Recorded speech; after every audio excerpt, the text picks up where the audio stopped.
Despite all of their outdated issues, I have a soft spot for 3D platformers that makes itself known whenever something like Super Mario Odyssey finds a clever way to breathe new life back into the genre. Yooka-Replaylee, which remixes a platformer that was already soggy with nostalgia, doesn't get anywhere near that bar, but it does at least succeed in making the cute but forgettable adventure of 2017's Yooka-Laylee into something more competent. My biggest gripes with the original, including camera issues, sloppy controls, and a lack of fast travel, have all been addressed, with lots of fat and ideas that didn't work being thrown out as well. But there's also an odd Frankenstein quality to this reworked creation, a surprising number of technical shortcomings, and the same unrelenting focus on nostalgia for the 3D platformers of yesteryear that results in almost nothing unique or novel. There are still good times to be had with this charming lizard-bird duo, but this reconfigured experiment that serves as their latest adventure only succeeds at turning a game that never quite worked into something a little less underwhelming.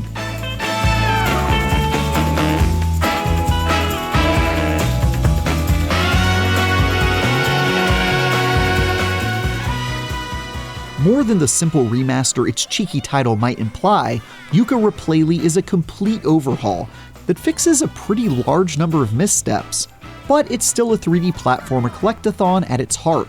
It wears its on-the-nose Banjo-Kazooie inspirations on its sleeve, so you'll be hopping, gliding, and rolling around colorful worlds while chatting with dorky, googly-eyed characters as you hunt for the all-important Pagies, required to unlock the next area. Fortunately, now you can do all that sans the absolutely atrocious camera and imprecise controls of the original, which is quite nice, and everything from the quests you'll tackle to the story to even things as fundamental as the number of pages you're collecting has been completely redesigned, to its benefit more often than not. Whether you're solving basic jumping puzzles, fighting goofy-looking monsters, or playing minigames like a gem-grabbing minecart ride, Yooka-Replaylee never gets any more challenging than requiring the rare second attempt. Combat in particular is as straightforward as can be, as it usually amounts to just spamming the tailspin attack until everything dies, and enemies are absolutely rubbish at being able to land hits on you.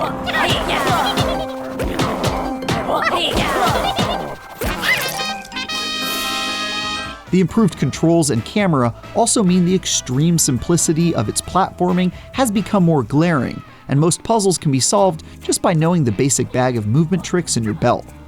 That could be using Laylee's sonar to make intangible platforms pop into reality, or learning that you can eat certain objects to augment your powers, like red orbs that give Yooka the ability to spit fire and melt things. It's extremely basic stuff, and while it all plays much better without as much wonkiness, it's just not that exciting to begin with.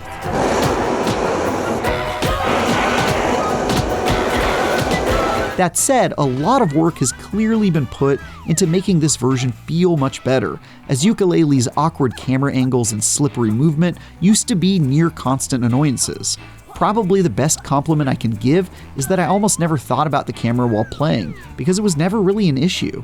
Of course, I'd occasionally get stuck in some weird corner or whatever, and momentarily have to swing the camera around, but with controls that feel quite smooth, it never caused me as much trouble as I hopped around hungrily gobbling up Pagies. I never raged during the rare instances where I failed a platforming attempt either, since I only had myself to blame for any muck-ups this time around.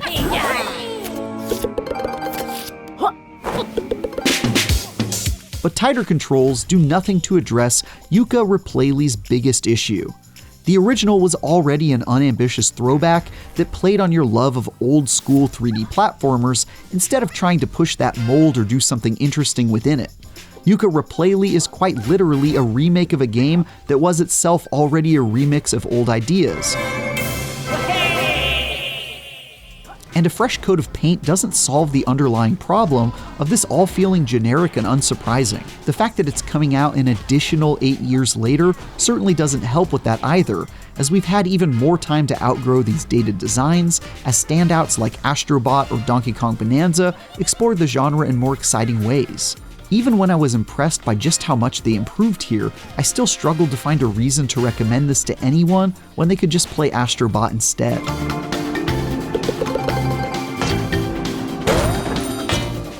That's not to say Yooka-Replaylee hasn't changed anything, and one of the more fundamental shifts is the overall pace of the adventure.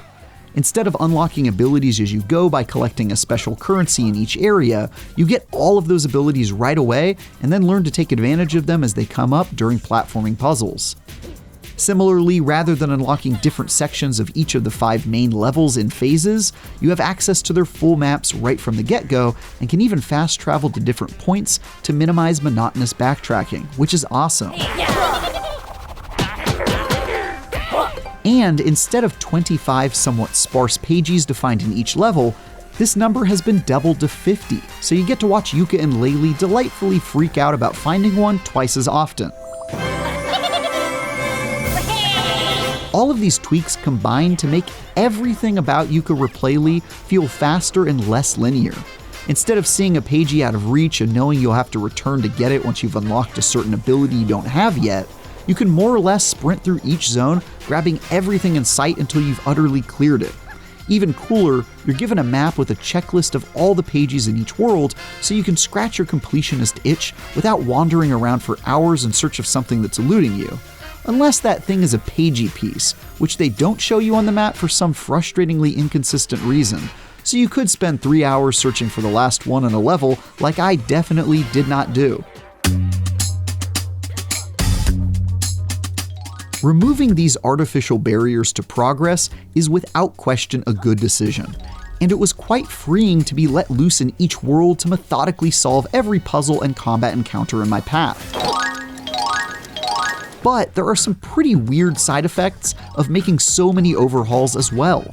The most wonky example stems from the increased number of Pagies, which completely alters the flow of the adventure in some pretty unappealing ways. If the original Yooka-Laylee was explicitly designed around the 3D platforming philosophy of classic games like Super Mario 64 and Banjo-Kazooie, where collectibles were harder to get but more meaningful, then Yooka-Replaylee has been adapted to be more like Super Mario Odyssey, where you're picking up items left and right. The problem is that some remain hidden behind legacy designs that ask you to win a minigame or beat a boss, while you'll find others just lying around in easily reachable places or crammed into spots that don't feel like a terribly natural fit. On the bright side, you get the dopamine hit of finding collectibles twice as often, but it feels pretty odd when some take significantly more effort than others, which serves as a fairly obvious reminder of just how much this thing has been altered. The most extreme instance of this tweak going awry is the fact that after doing a completionist run of the first 2 worlds, I realized I had gathered enough Pagies to just go finish the story. That's right, I still only needed 120 of these guys to head to the Big Baddie's lair and trigger the final boss fight. And since that's a lot easier now than it once was, I walked right into his home and rolled credits before even entering the other 3 stages. I'm not sure if this was an intentional decision to give players more freedom to approach the adventure how they want, but it just felt downright weird to do, especially since some of the cutscenes along the way still reference events that are supposed to take place in the worlds I skipped. For this reason, I was actually able to roll credits after just 4 hours, then went back and spent another 7 on the other levels in the most anticlimactic way possible, completely removing any urgency to be a completionist with the remaining worlds. The unexpected side effects of this heavily revised Collectathon's Frankenstein construction are all over the place. For example, in the original you had lots of reasons to talk to fun side characters like Trouser the Snake, who had a chance to show off his amusing personality as he sold you all of your platforming abilities. But since you get access to those abilities right at the start now, Trouser has been relegated to an entirely optional vendor you only have a reason to chat with maybe once per stage, leaving him devoid of most of the silly bits and one-liners he previously delivered. Yum! Don't get me wrong, I still think the vast majority of these changes are a step in the right direction, even when they introduce some jankiness or come at the cost of some jokes getting dropped. It's just abundantly clear how much this thing has been tortured to correct for errors of the past, to the point where it almost feels like it would have been a better idea to just make a new game altogether. The story in particular feels like a casualty to all their revisions, since you speak to characters far less and spend a whole lot less time understanding the bad guys and their motivations, so it almost feels like you're required to have played Yooka-Laylee and remember enough of it to understand this remake. Whether you do or not, it's at least easy to appreciate just how good Yooka-Replaylee looks. The visual improvement over the original is absolutely massive. Everything is more colorful, lighting has been fixed so you never feel like you're wandering through the dark, and Yooka and friends are more expressive. Plus, you can enjoy how pretty it all looks with a whole bunch of neat cosmetics to swag up your heroes as you explore. Unfortunately, this glow-up is offset by the fact that I encountered numerous technical shortcomings, from abrupt crashes to frame rates absolutely tanking during boss fights or other unfortunate moments. Crashes were fairly rare, and unlike with Yooka-Laylee, I never fell through the map or got caught in the environment. But the frame rate dips were worse than anything I encountered in the original, and happened often enough to leave me pretty irritated. Yooka-Replaylee aims to overhaul a platformer that was rife with frustrating issues, and while it does feel better for it, none of its changes do enough to bring it close to the 3D platforming standards of today. Improvements to the movement of both your camera and character, the upgraded graphics, and the removal of unnecessary annoyances like having to unlock abilities over time are all fantastic changes.